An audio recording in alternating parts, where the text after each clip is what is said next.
৭৮তম স্বাধীনতা দিবস উপলক্ষে জীবন্তী আজাদ মিশনের গ্লামিনা একাডেমি নার্সারির পক্ষ থেকে একটি বর্ণাঢ্য সাংস্কৃতিক অনুষ্ঠানের আয়োজন করা হয়।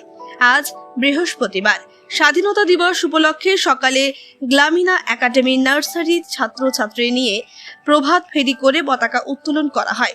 এরপর ছাত্রছাত্রীদের নিয়ে বর্ণাঢ্য সাংস্কৃতিক অনুষ্ঠানের আয়োজন করা হয়। এদিন সকাল থেকে কবিতা আবৃত্তি, নৃত্য, মিউজিক্যাল চেয়ার, অঙ্কন সহ একাধিক প্রতিযোগিতামূলক অনুষ্ঠানের আয়োজন করা হয়েছিল। উপস্থিত ছিলেন সেক্রেটারি আবু সুফিয়ান সহ অন্যান্য শিক্ষক বৃন্দ এবং শিক্ষার্থী অভিভাবকগণ। অনুষ্ঠানটা করছি এবং খুব সুন্দরভাবে করার চেষ্টা করছি, আর এর জন্য আমরা প্রচুর খেটেছি। আমরা প্রত্যেকটা টিচার মিলে অনেক ডেডিকেশন দিয়ে আমরা এই জায়গায় আজকে পৌঁছেছি এবং আজকে প্রত্যেকটা স্টুডেন্ট এত সুন্দরভাবে যে স্টেজে উঠে পারফর্ম করছে, এটাই একটা আমাদের কাছেও একটা গর্বের বিষয় এবং প্রত্যেকটা অভিভাবকের কাছে একটা গর্বের বিষয়। হ্যাঁ, এটাই প্রথম হচ্ছে, সুন্দরভাবে হয়েছে। আমার নাম দীপশিখা দাস, আমি গ্লামিনা একাডেমির একজন টিচার। প্রথম মিশন থেকে অনুষ্ঠানটা করছো সুন্দরভাবে, কি বলবে? কি বার্তা দিবে? ওদেরকে বলবো ভবিষ্যৎ আমরা আরও ভালোভাবে করার চেষ্টা করবো। আর কি বলুন তো, বাচ্চাদের যে শুধুমাত্র পড়াশোনা নয়, তার বাইরেও আরও অন্যান্য প্রতিভা রয়েছে, সেগুলো কিন্তু আমরা ক্লাসে দেখার সুযোগ পাই না। তো সেই সুযোগ কিন্তু আজকেই করে দেওয়া হয় যে আরও যে ট্যালেন্ট রয়েছে তাদের, সেগুলো তারা আজকে দিনে তুলে ধরুক। আর ওদের এটাই বলবো, বাচ্চা তো এখন ভবিষ্যৎ আরও অনেক বড় হবে, আরও দূরে এগোবে, তো এসব দেখেই শিখবে। ওরা ভবিষ্যৎ যাতে আরও ভালোভাবে ফাংশনটা এগিয়ে নিয়ে যেতে পারে। অনুষ্ঠান কি, আজকের দিনটা কি, আজকে যে 15ই আগস্ট, সেটা কি ওরা তো এমনি স্কুলে থেকে বুঝতে পারবে না। ফাংশনের মধ্যে দিয়ে আমরা ওদেরকে বোঝাতে চাইছি যে আজকের দিনটা কি, কীভাবে সমস্ত কিছু মেনটেন করতে হয়, ফাংশনে কীভাবে অ্যাটেন্ড করতে হয়। ওরা ছোটো শিশু, এসবই শেখাবো। আমার নাম নাজমিন সুলতানা, আর আমি এই স্কুলেরই স্টুডেন্ট ছিলাম। আমার সাবজেক্ট তো কম্পিউটার সায়েন্স, বাট আমি এখানে ইংলিশ, ম্যাথ এগুলো পড়াশুনোর পাশাপাশি আমাদের নাচ, গান, আবৃত্তি সব কিছুর মধ্যে শিশুদের রাখার প্রয়োজন আছে। সেই উদ্দেশ্যে কোনো একটা দিন না ছাড়া তো আমরা বাচ্চাদের সেভাবে তৈরি করতে পারি না। তো 15ই আগস্টটাকে সামনে রেখে 10 দিন যাবৎ আমরা শিশুদের সেই প্রশিক্ষণ দিয়েছি নিজেরা। আমরা টিচাররা মিলে ওদেরকে তৈরি করিয়েছি।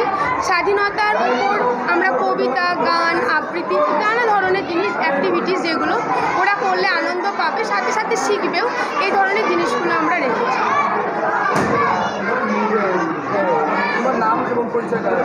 আমার নাম মনীষা দে, আমি গ্লামিনা একাডেমির একজন টিচার। আমি বাচ্চাদের আমরা সবাই মিলে সমবেতভাবে অনুষ্ঠানটা করার চেষ্টা করেছি।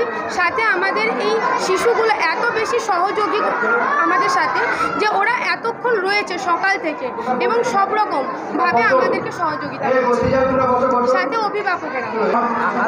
নার্সারি সেকশন, নার্সারি বিভাগ গ্লামিনা একাডেমির উদ্যোগে আমরা 15ই আগস্ট উদযাপিত করছি।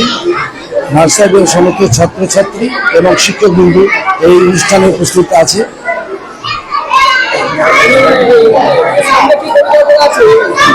সামনে পরিবর্তে আমরা বলতে চাই, শিশুরাই জাতির ভবিষ্যৎ। এদেরকে দেশের প্রতি যান্ত্রিকতা, ভালোবাসা সেটা জাগিয়ে তুলতে হবে। এর আগে আমি প্রথম অনুষ্ঠানে একটি কথা বলেছিলাম যে শিক্ষা যেমন education, love and affection, cooperation and coordination, health and finance, and labor, the most important for the development of any society and any country.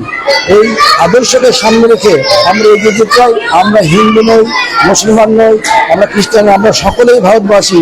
এই আদর্শ রেখে আমরা দেশকে ভালোবাসতে চাই এবং দেশের উন্নতি চাই। এই মানসিকতা আমাদের জাগিয়ে তুলতে হবে এবং যাতে দেশকে সুন্দরভাবে গড়ে তোলা যায়। এখানে কোনো জাতির ভেদাভেদের জন্য না থাকে। আমরা সকলেই ভারতবাসী, আমরা সকলে এক জাতি। আর ধর্ম আপন আপন ব্যাপার, সেখানে কোনো হস্তক্ষেপের দরকার নেই। আমরা আপন আপন চলবো, আমরা সকলেই ভারতবাসী। এই মানসিকতা আমরা অর্জন করতে চাই। সেই বার্তা আমরা ছাত্রছাত্রীদের এবং যারা অভিভাবক আছে তাদেরকে আমরা এই বার্তা দিতে চাই। জীবন্তী থেকে রঙ্গিলা খাতুনের রিপোর্ট, চেতনা নিউজ। চেতনা শিক্ষানিকেতন প্রাইভেট টিউশন সেন্টার। ভর্তি চলছে, ভর্তি চলছে, ভর্তি চলছে। চেতনা শিক্ষানিকেতনে ভর্তি চলছে। চেতনা শিক্ষানিকেতন একটি আদর্শ শিক্ষা প্রতিষ্ঠান। আমাদের লক্ষ্য গণ নয়, গুণ চাই। Chetana Shikshaniketan private tuition centre, Jibanti Murshidabad. এখানে প্রথম শ্রেণী থেকে দশম শ্রেণী পর্যন্ত সমস্ত বিষয়ভিত্তিক প্রশিক্ষণপ্রাপ্ত ও অভিজ্ঞ শিক্ষক দ্বারা যত্ন সহকারে পড়ানো হয়। এছাড়াও এখানে একাদশ ও দ্বাদশ শ্রেণীর বাংলা, ইংরেজি, ভূগোল, ইতিহাস, দর্শন, রাষ্ট্রবিজ্ঞান, শিক্ষাবিজ্ঞান, সংস্কৃত, অর্থনীতি, বায়োলজি ও আরবি প্রতিটি বিষয়ে সুনির্দিষ্ট বিষয়ভিত্তিক সুদক্ষ ও প্রশিক্ষণপ্রাপ্ত শিক্ষক মণ্ডলী দ্বারা যত্ন সহকারে পড়ানো হয়। মনে রাখবেন, গণিত ও ইংরেজি বিষয়ে বিশেষভাবে যত্ন নেওয়া হয়। চেতনা